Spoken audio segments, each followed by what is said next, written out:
Good morning, family. I really didn't expect to be recording this video this morning. It's not that early. For me, it's a little early. But the ancestors really jumped on me. So um, let me first start off by doing this properly. Peace to you, peace to your home, peace to your family, peace to your community, peace to your ancestry, peace to my community, peace to my ancestry, and peace to the nation that you, I, and they are building. Peace also to the guiding forces, the great spirit above, mother below. This is Mtima, Radi, everybody. So I want to start off with a question. I need your help, family. I need your help. I have posted that I'm looking to do these lectures starting next year. I'm going to start slowly and then kind of build myself up into it. I'm also going to be launching a new podcast sometimes toward the end of the year. Here's what I need your help on, family. Um, what is it that you want to know? Questions, deeper explanations. What is it? What metaphysical things and what non-metaphysical things, physical things, do you want a deeper explanation on? Because I have ideas of stuff that I want to teach. And I have a lot of ideas. But the ancestors have been very, very clear that this is not to be a one sided exchange. In order to do this correctly, I have to respond to what you need. And I believe that. I believe any good teacher is only a good teacher when he is given to his students. Or, because, I'm a student too, and I love that. Phil Valentine constantly says that he's a student, and I am. I am a student. And the only way that I learn is if you are telling me what I need to learn. I mean, I have books. I don't have, some people have books galore that make my library look sick. But I have books.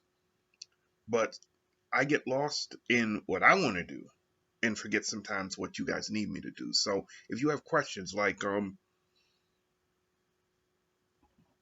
somebody just posted a question on a video that I put up last night. And it's a really good question, actually 2 nights ago. It's a really good question. And I'm actually thinking that their question will go in the first lecture because it really speaks to that first lecture.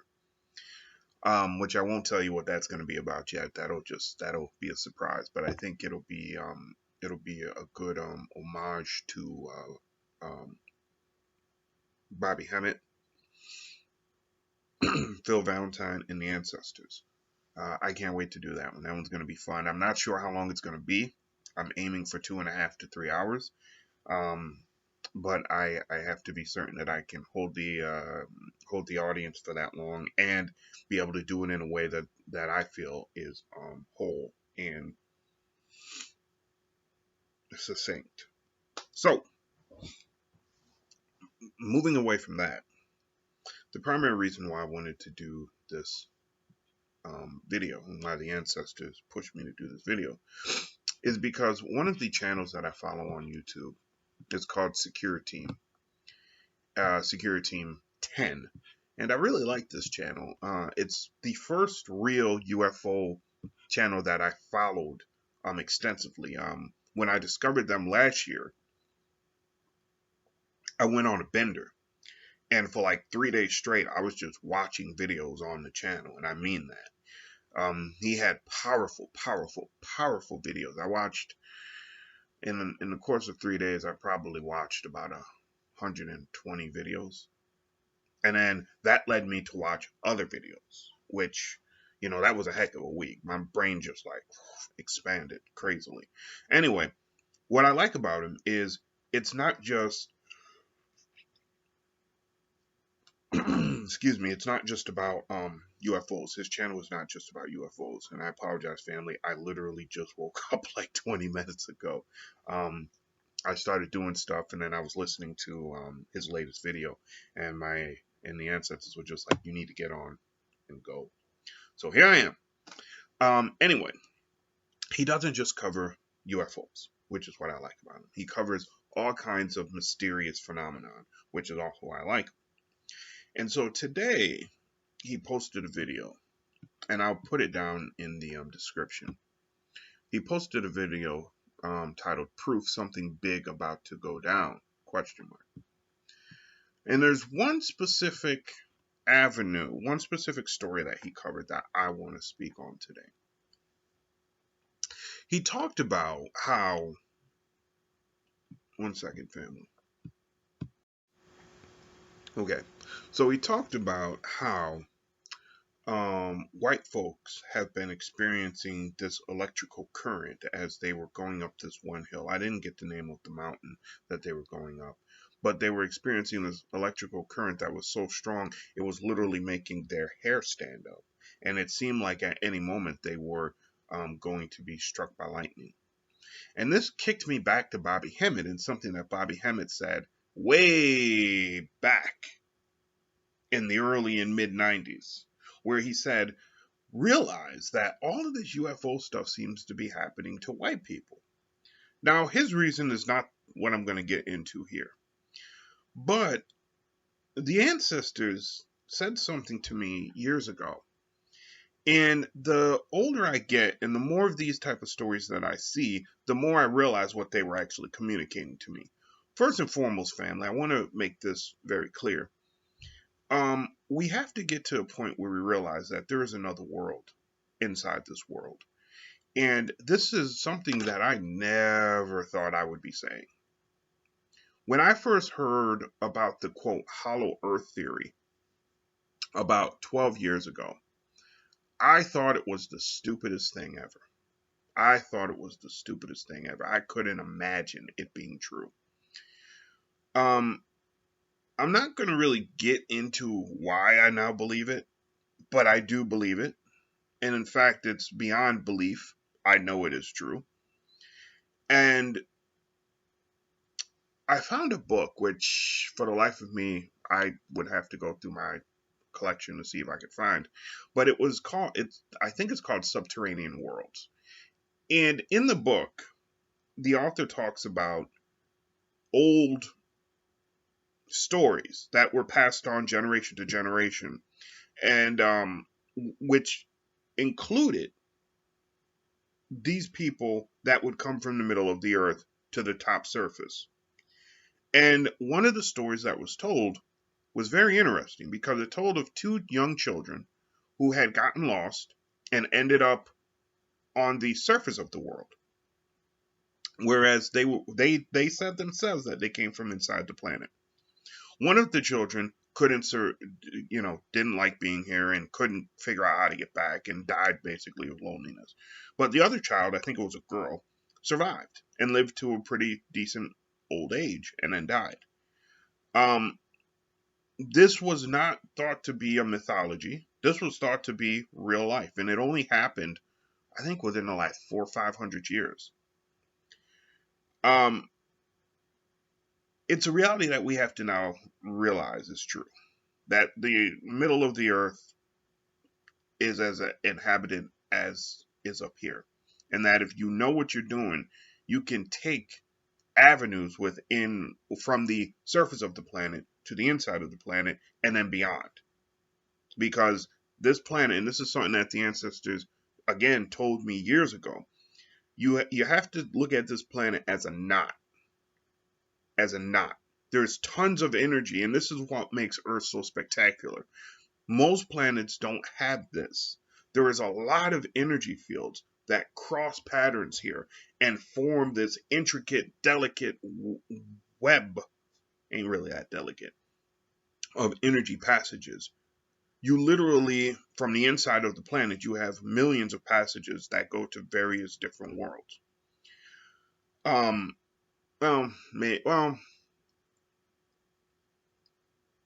Yeah, millions of passages that go to different worlds because it's like portals, but there's hundreds of portals, but those hundreds of portals lead to various different places as long as you know how to do it.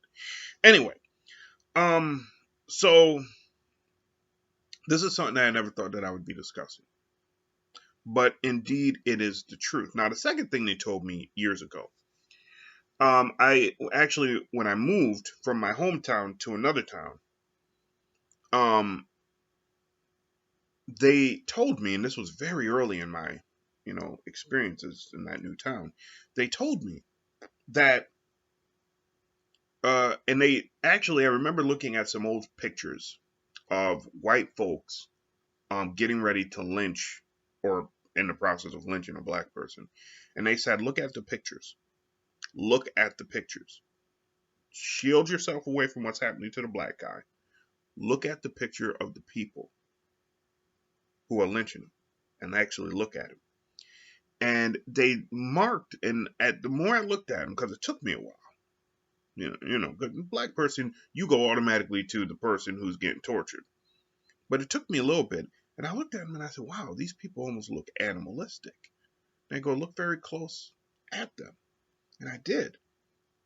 And they said, look at the eyes. Look at the mouths. Look at the face. And I did. And something happened. You remember there used to be these pictures back in the 90s where you could look at the pictures and there was a pattern on the pictures. And if you stared at it long enough, an image would jump out at you. I kept looking at these pictures of these people. And from some of the people, images would jump out. Their faces would change and distort. Or another face would superimpose over their face and then jump out of their face. And what my guide said was, these people were possessed. A lot of these people were just straight up 100% possessed. And some of them, their possession had been occurring all their lives. Others were just basically vessels. They had been drained of their vital essences and were just vessels. Now, Bobby Hemmitt talked about this when he said, basically these people were animalistic. That they had spirit, but they didn't have soul. And that is in many instances true of the people who I was looking at in this picture. But the reason why this happened, because there's various reasons why it happened, but the reason why the ancestors wanted me to pay attention to it was because of as the white man pushed his way across the planet, believing in his overt superiority, he didn't pay attention to the traditional boundaries and lines that had been set up by the peoples who had been there for sometimes hundreds of thousands of years. Moreover, as he found great worship centers and ritual centers, and he pushed his way beyond those centers, what he failed to realize was that he was interrupting a process that had been put there deliberately by the planet. The planet, and I mentioned part of this in an earlier video, the planet had been in strict communication with the peoples who had been on that land sometimes for hundreds of, if not thousands of generations. And there was a process for communicating changes from within the planet. Now, we have to understand that the people who reside in the planet aren't always communicating changes externally that they want, even though sometimes they do. But often they are just merely communicating the changes that the planetary soul wants. And we have to really get that around our minds, family. This planet has a major soul. Many planets do not have a major soul. They have spirit. This has a soul to it. That is what has made Earth so dynamic. That said, there were also, with many of these places, there were also portals which were held shut. And there were portals which were held open. And then there were portals that were held shut by keeping others open. The ones that typically were held shut, well, you could imagine if they were allowed to open, they would allow this flood of negative energy and sometimes even oftentimes negative souls to come onto this planet and into this planet to cause havoc. Charles Manson is a great example of that. Great example of that. Oh, there's a hell of a story when it comes to Charles Manson. There's a book that I discovered by listening to this one radio station, and I can't find it for the life of me. For the life of me. But anyway,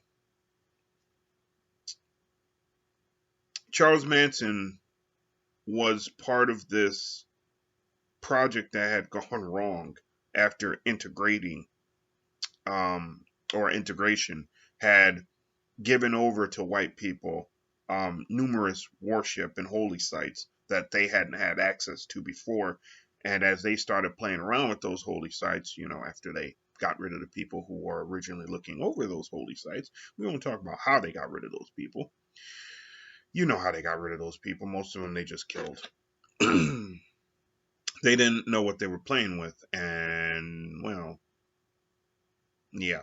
So anyway, a lot of these places were run over and their portals were no longer kept closed. So you had all this negative energy and all these negative beings coming in and inhabiting other people who are very, very weak-souled or no-souled people. Now, no-souled people are no problem when you have a lot of other souled people around them, because then they adjust themselves to those souled people who are around them. However, if that no-souled person isn't connected to any souled people, then they leave themselves open for possession. And possession has become a lot easier as this technological age has gone on, because psychology has worked overtime and sociology has worked overtime to disconnect the soul from the being, and the being from the mind, and the mind from the subconscious, and the subconscious from the self, and the physical body from all of it. In other words, it's worked to fragment us. So in between all those cracks, you can have entities which exist on those various levels come in and scoop us up and do damage with us without us even realizing it and understanding it. So again, going back, these portals were left. Some of these portals, which were no longer guarded, because the rituals kept them closed. Each year there would be a ritual. Every 5 years there would be a ritual. Every 10 years, every whatever, there'd be a ritual, and that would shut and seal the door again. Now, some of these doors were sealed so well that none of them, they didn't open. But some of the other ones that were sealed really, really well, white folks called themselves being slick and trying to take over the energy, the good energy of the area, would build worship sites over them. Many of your grand cathedrals originate and have been built when they're not in Europe, and sometimes even in Europe, but they have been built on land that were original worship locations and ritual sites by other peoples who were displaced, possessed, and murdered. But through that, they had actually, in many instances, forced open those doors that had been shut. And so you now had this incredible amount of energy flowing into the surrounding communities, which this energy was incredibly negative.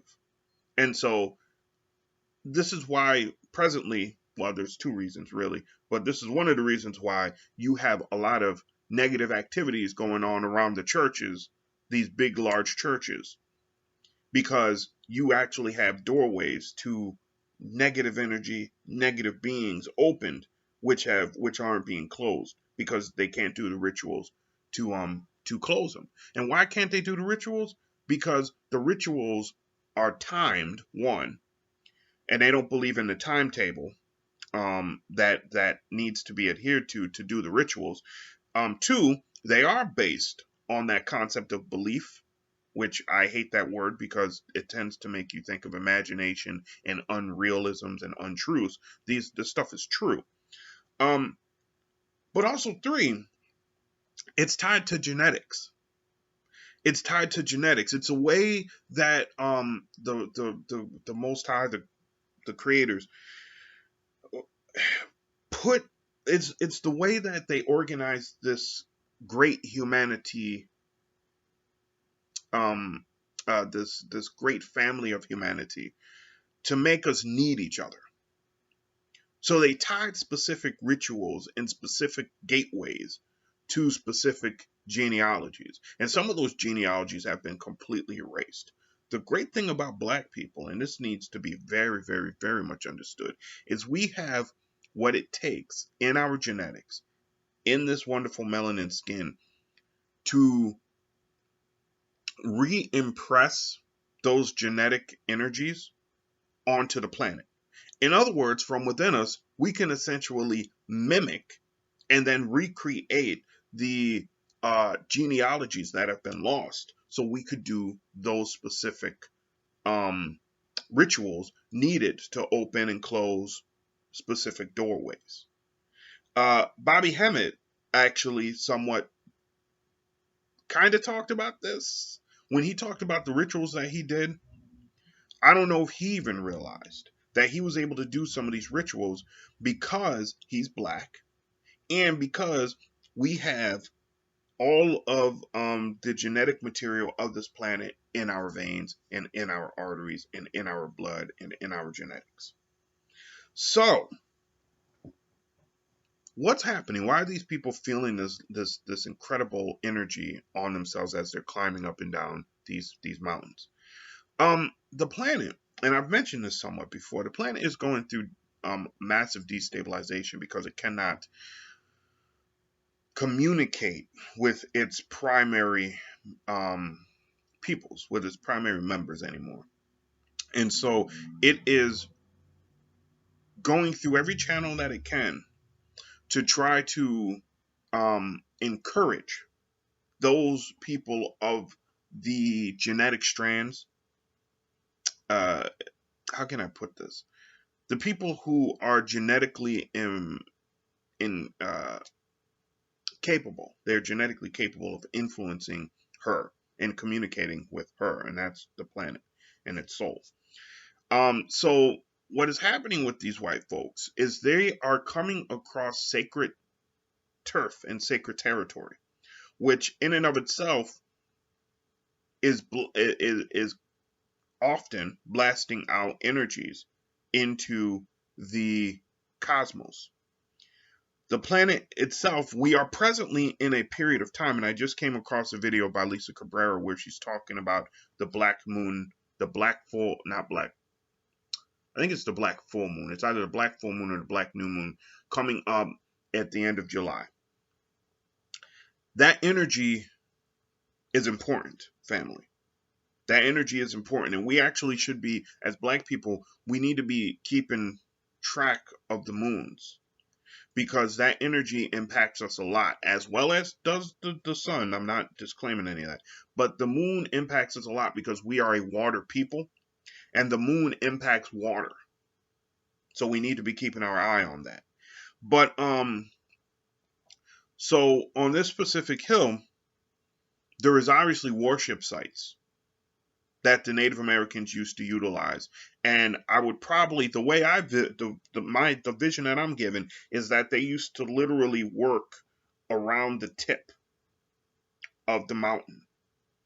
And they would form a chain of rituals that were going on at the same time, kind of at the same time. And July is a very powerful time for rituals. There's a very powerful time. The 4th of July, family, it's a very powerful time to do rituals. July is a very powerful time to do rituals. Not only because it's the 7th month, but there's other things. Anyway, so yeah, the Native Americans would have done their rituals at the top of the mountain. And they would have been communicating with the earth right now, especially as we get ready to go into 2020, 2021, 2022. We get ready to cross that threshold, which I really think Phil Valentine for that information, because that has just changed my perspective of what's happening all the way around us and on this planet. These white folks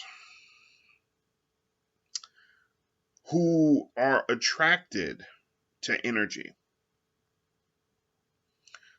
because they lack themselves this powerful ritualistic energy, some of them, they have been attracted to that power and that energy. And what they then are finding themselves, because many of these, their ancestry traces itself somewhat through the lineage of Native Americans, because some of them do have some Native American blood in them. They actually find themselves activated as they go up there. Now, because they also have blood of Native Americans, because they, a lot of them have slaughtered Native Americans, they're also finding themselves cursed while they're up there. And that's the best way I can even describe it. I mean, the major point of emphasis needs to be that the inner world is trying to communicate with the outer world, that they're asking for the rituals to be done on that mountaintop, and the rituals are not being done. Now, this is not just happening in the United States. If you watch the video that I'm going to put down there, you'll see that this is happening around the world, that there are these, quote, lightning storms that are happening, but they're quiet and they're silent. And a lot of these lightning storms are vessels from the outer dimensions coming in, and in many instances they are removing entities, but in other instances they are placing entities. Why? Because something big is about to happen. The planet's about to wake up and start shaking itself. It needs to get rid of the virus, the cancer that's trying to kill it. And that's a shame, but it is the truth. So what is essentially happening on the top of some of these mountains is the planet is asking for instructions. What should be done? What is happening? So it can make sure to leave those who are sane unharmed and those who are insane harmed. I mean, this is powerful stuff, family. And we need to get our minds together, because many of us, we think that this is just fun and games. We think that we can just sit down and we can read books about metaphysics and we can act like we are better than other people because we know so much. When the reality is, you're acting just like that white man. The reality also is that we need to be taking this information and practicalizing it. If we are not doing rituals to communicate with the Most High, to communicate with the ancestors, to communicate with the planet, if we are not getting together with other like-minded people to make sure that this work is getting done, then we are wasting time. We are wasting time. Pure and simple. Phil Valentine has said that we don't want a lot of things. Bobby Hemmitt has said it too, that we have just completely dropped so much that we refuse to want things that are our birthright. I believe they're right. Many of us, we want to be known as smart because we've read these books. We want to be known as smart because we have watched these lectures. But when it comes to the ancestors asking us to do things, we don't want to do it. We cry that so bad that we don't want to do it. We don't want to give up our money. We don't want to give up our jobs. We don't want to give up any of that stuff. And look, I fall into that sometimes too. I'm not trying to say that I'm better than any of you. The ancestors know that it's hard down here. They get that. And they know that we need money to do these things. They get that too. And that's it. If many of us would just start down the pathway, we'd see that the money would come. I know Bobby Hemmitt had issues. Bobby Hemmitt gave up a lot to do his work. And there were some people who were definitely helping him. But we are now in a better position right now to make sure that we underwrite those people who are doing these rituals for us. And we need to do that. We need to underwrite them. And not only that, we need to know that those sources for living purposes are here and coming and here and coming and here and coming and here and coming. And we need to know that. That needs to be in our brains for first and foremost. We are the reincarnation of Native Americans and Africans together. All these people who are talking about we are the original people of this continent, they're right, because we hold that within us. Some of us literally are those peoples. We are. But for the majority of us, we aren't. But we hold it within us. We are able to hold it within us. The Native American DNA, genetics, energy, all of it. We walk over it every day, and that energy comes to us. Many of us are confused by it because we don't understand it. But that's a reality. We hold all that in us. And because we hold it all in us, we now have to actuate it. We have to act on it. And that's what the ancestors are asking us to do. So again, I want to leave you with I want to leave you with this again, that I really do need some help from you all. I need to know what you need me to cover, because I have ideas of what I want to cover, but I want some other ideas. The question that was asked to me, I would have never thought about putting this in the first lecture, but it is very important, so I am going to put it in the first lecture. You guys obviously have some ideas. You'll have some questions. Maybe you want some things elaborated on. Please let me know. Please let me know. And some of those things that you might suggest, I might not even wait to lecture on. I might do a video like this on. So let me know. Questions, comments, concerns, anything like that, let me know. All right, family. I will see you on the next one. Peace.